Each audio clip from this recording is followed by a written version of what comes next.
جناب آقای مخلص به میگن یزدی بندی و این اولین یزدی بندی تاریخه که آینه و نقاشی توش تلفیق شده. صددونو گذاشتین بس. این هم سردار مسجد امام میدون نقش جهانه. همون سردار البته با ابعاد کوچیک‌تر ولی همون رنگا رو حتی ساختیم. چند ماه ما طول کشید تا اومدیم رنگای اینو بسازیم.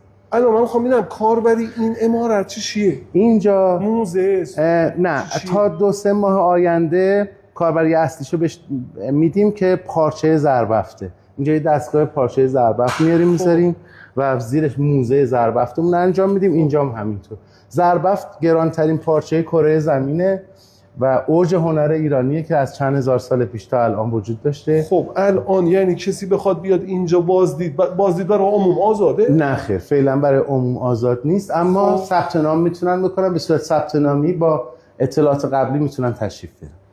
اینا چیه؟ اینا کریستاله. اول من راجع به اینجا توضیح خدمتتون میدم. صفحه‌شون گرونترین قسمت این دو طبقه‌ای که تا اینجا ملاحظه فرمودید این قسمته. شوخی میکنه. بهش میگن چهارتاقی.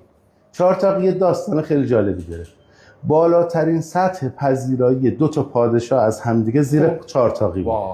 که هر کدوم از شاهان از دریچه خودشون وارد میشدن و در طاق خودشون میشستن. یعنی 2 تا مبل بیشتر اینجا وجود نداشته و هر کدوم از شاهان از درب خودشون وارد و خارج میشدن و اینجا